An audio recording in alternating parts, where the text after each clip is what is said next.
گاؤں کے چودھری نے ایک بہت ہی خوبصورت اور حسین و جمیل لڑکی سے شادی کر لی۔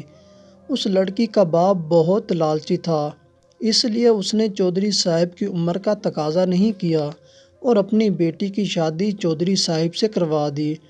چودھرائن کو پہلی رات ہی معلوم ہو گیا کہ چودھری ایک عیاش پرست آدمی ہے، اور اس نے ٹھان لی کہ میں اس چودھری کو سبق ضرور سکھاؤں گی۔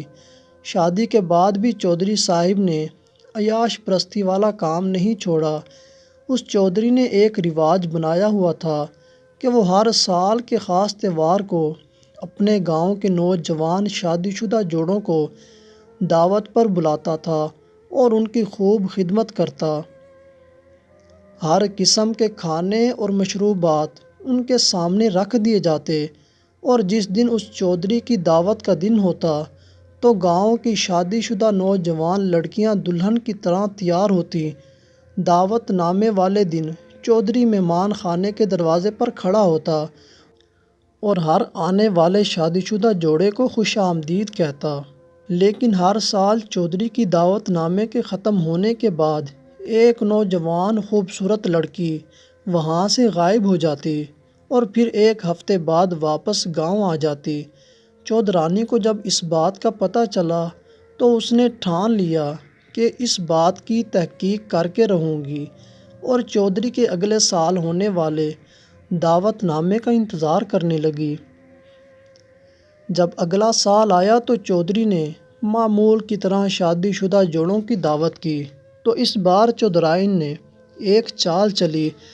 اس نے چودھری کے منشی سے کہا کہ تم ایک عورت کو ڈھونڈ کر لاؤ جو بہت ہی اچھا بناؤ سنگار کرتی ہو۔ منشی صاحب شہر گئے اور ایک بناؤ سنگار کرنے والی عورت کو لے آئے۔ اب چودھرائن نے اس سے کہا کہ مجھے اور اس منشی کو اس طرح تیار کر دو کہ چودھری ہمیں پہچان نہ سکے۔ اس عورت نے چودھرائن کو اس طرح تیار کر دیا کہ وہ خود بھی اپنے آپ کو نہ پہچان سکی۔ مقررہ وقت پر تمام شادی شدہ جوڑوں کے سامنے کھانا رکھا گیا اور بہت قیمتی مشروبات پیش کیے گئے اور ان کی خوب خدمت کی گئی۔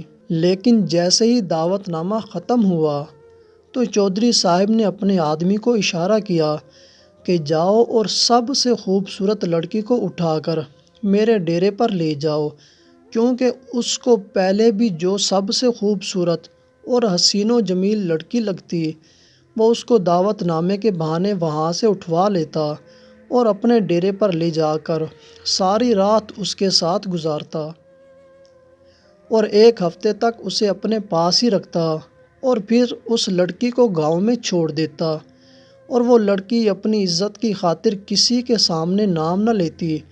اس بار جیسے ہی دعوت نامہ ختم ہوا تو چودھری کے آدمیوں کو چودھرائن کے علاوہ اور کوئی خوبصورت لڑکی نہ لگی، تو انہوں نے چودھرائن کو چپکے سے اٹھایا اور اس کو چودھری کے ڈیرے پر لے گئے۔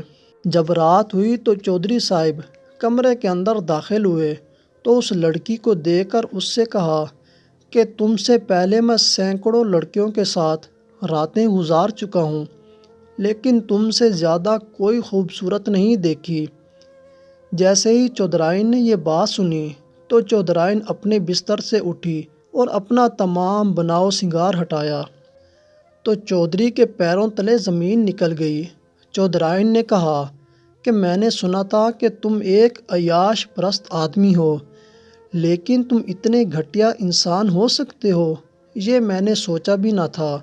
تم گاؤں والوں کو مہمان نوازی کا لالچ دے کر ان کی عزت کے ساتھ کھلواڑ کرتے ہو۔ اس کے بعد اس چودھری کی اصلیت تمام گاؤں والوں کے سامنے آ گئی اور چودھری کو اس گاؤں سے رسوا کر کے نکال دیا گیا۔